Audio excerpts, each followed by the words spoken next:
Hello friend, welcome back to my channel অগোছালো মন। আমার ব্লগে আরও একবার ওয়েলকাম সবাইকে। সবাই কেমন আছো? আশা করছি সবাই ভালো আছো। তো আজকে একটা রেসিপি ভিডিও নিয়ে চলে এসেছি। তো তোমরা দেখেই বুঝতে পারছো যে আজকে কী রেসিপি ভিডিও নিয়ে চলে এসেছি। তো অনেক দিন পর কিন্তু আমি এই রেসিপি ভিডিও নিয়ে এসেছি। তো একটা ভাই আমাকে অনুরোধ করলো যে দিদি তুমি পটল চিংড়ি রেসিপিটা আমাকে করে দেখাও। তো সেই ভাইটার নাম হচ্ছে কিউট বাবলুকে দুনিয়া। বাবলু ভাইয়ের অনুরোধেই কিন্তু আজকে এই রেসিপি ভিডিওটা নিয়ে এসেছি। দই দিয়ে পটল চিংড়ি রান্না করব। তো দেখতেই পেয়েছো সবার প্রথমে কি কি নিয়ে নিয়েছি। এখানে চিংড়ি মাছ আছে, পটল আছে, আলু আছে, টমেটো আছে, কাঁচা লঙ্কা সব কিছু আছে। আর এখানে আমি এই বোলটার মধ্যে আদা রসুন পেস্ট করা রেখেছিলাম, সেটা আমি নিয়ে নিচ্ছি। ওর মধ্যে কিছুটা জিরে গুঁড়ো দিয়ে দিলাম। এবার দিয়ে দেবো অল্প করে হলুদ গুঁড়ো আর দেবো কাশ্মীরি লঙ্কার গুঁড়ো। তো কাশ্মীরি লঙ্কার গুঁড়ো দিয়ে দিলাম। আর বন্ধুরা তোমরা সবাই কেমন আছো একটু কমেন্ট করে জানিও। অনেক দিন পর কিন্তু আমি এই রেসিপি ভিডিও নিয়ে চলে এসেছি ভয়েস দিয়ে তোমাদের সামনে। তো ভিডিওটা কেউ স্কিপ করে দেখো না, পুরোটা দেখো। তো দেখতেই পাচ্ছ আমি পেস্ট করে নিয়েছি ভালো করে জল দিয়ে। মশলাটা দেওয়ার পর আমি তো এর উপরে পেঁয়াজ বাটা দিয়ে দিচ্ছি। চিংড়ি মাছেতে না পেঁয়াজ বাটা না দিলে না খেতে ঠিক ভালো লাগে না। তো সেই জন্য পেঁয়াজ বাটাটা দিয়ে দিলাম। আর এখানে দেখতেই পেয়েছো টক দই নিয়েছি আর সব কিছু তো নিয়েই নিয়েছি। দেখতেই পেয়েছো আলুটা কিন্তু আমি একটু সেদ্ধ করে নিয়েছিলাম। এখানে কাঁচা লঙ্কাও রেখেছি, টমেটোও রেখেছি, আর মাছগুলো সব পরিষ্কার করে ধুয়ে টুয়ে সব কিছুই কিন্তু রেডি করে নিয়েছি একদম। এবার রান্নাটা আমি কিভাবে করব সেটাই তোমাদের সাথে শেয়ার করব। তো চলো দেখতে থাকো। আমি এখানে প্রথমে একটা কড়া নিয়ে নিয়েছি। কড়ার মধ্যে সরষের তেল দিয়ে দিয়েছি। তো এই সরষের তেলের মধ্যে সব প্রথমে আমি আলুগুলো তুলে দিচ্ছি।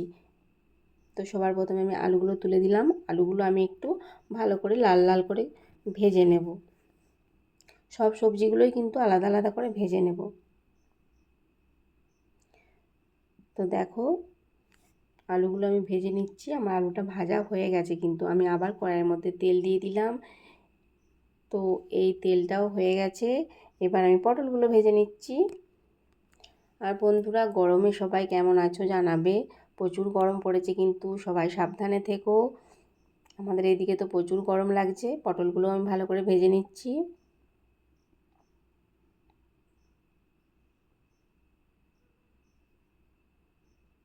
তো পটলগুলো একটু লাল লাল করে আমি ভেজে নিচ্ছি। তো দেখো পটলগুলো লাল লাল করে ভাজা হয়ে গেছে। তো আমি এবার কিন্তু পটলগুলো তুলে নেব। তো পটলগুলো আমি তুলে নিচ্ছি। দিয়ে কড়াইয়ের মধ্যে আবারও তেল দিয়ে দিলাম। আমি কিন্তু রান্নাটা সরষের তেলেই করব। আর ওইদিকে আমি চিংড়ি মাছ তো হলুদ নুন মাখিয়ে রেখে দিয়েছি চিংড়ি মাছগুলো। তো তেলটাও হয়ে গেছে। চিংড়ি মাছগুলো আমি দিয়ে দেবো এবার কড়াইয়ের মধ্যে। তো চিংড়ি মাছগুলো আমি দিয়ে দিলাম। চিংড়ি মাছ কিন্তু বেশি লাল লাল করে একদম খুব ভাজবো না, কড়া কড়া করে, কারণ শক্ত হয়ে যায় খুব কড়া কড়া করে ভাজলে।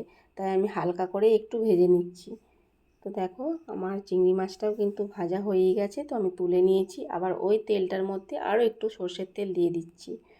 তো এখানে দেখো সব সবজিগুলো কিন্তু ভেজে রেখে দিয়েছি। বেশ সুন্দর লাগছে সবজিগুলো ভাজা। তো দেখতেই পেয়েছো। তো আমি এবার কড়াইয়ের মধ্যে তেলটা তো হয়ে গেছে, আমি এবার তেজপাতা পাঁচফোড়ন সব কিছু কিন্তু দিয়ে দিচ্ছি। সব দিয়ে দিলাম।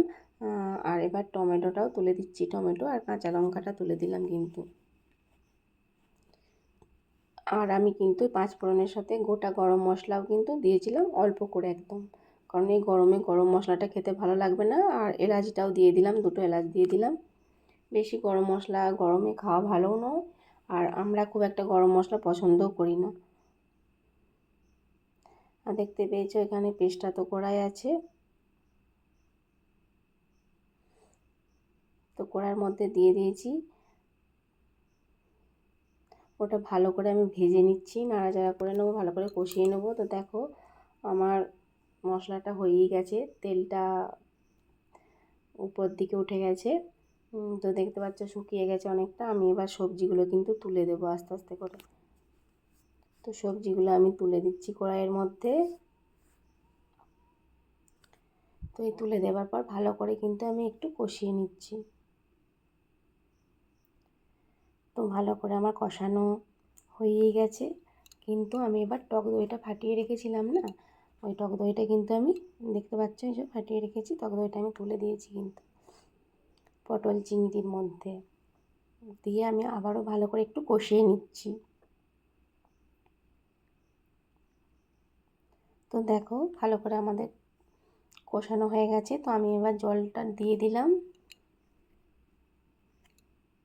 তো ফুটছে দেখতেই পাচ্ছ। আমি কিছুক্ষণ ঢাকা দিয়ে কিন্তু একটু কমিয়ে গ্যাসটা করে নেব। তো ঢাকা দিয়ে দিয়েছি, দেওয়ার পর কিন্তু আমার কমানো হয়ে গেছে গ্যাসটা। তো চলো দেখি, কিছুক্ষণ পরে ফিরে আসছি।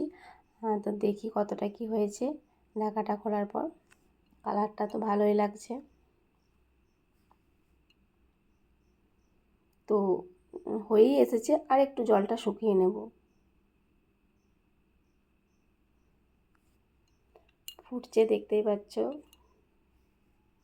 খুব একটু ঝোলো ঝোলোও করবো না, আর খুব শুকনোও করবো না, একটু অল্প করে রসা রসা করব কিন্তু, যাতে ভাত দিয়ে মেখে মেখে খেতে ভালো লাগে। তো আমি উপর থেকে হালকা করে একটু গরম মশলা ছড়িয়ে দিলাম। আর আমার এই রেসিপি ভিডিও কেমন লাগলো অবশ্যই কমেন্ট করে জানিও। তো দেখো দেখতেই পাচ্ছ আমার দই পটল চিংড়ি কিন্তু একদম রেডি হয়ে গেছে। আর ভিডিওটা তো আমি পরে দিচ্ছি, আর রান্নাটাও কিন্তু খুব সুন্দর হয়েছিল, খেতেও কিন্তু খুব সুন্দর লাগছিল। তো বন্ধুরা অবশ্যই কমেন্ট করে জানিও কেমন লাগলো আমার এই ভিডিও। আজকের মতো টাটা।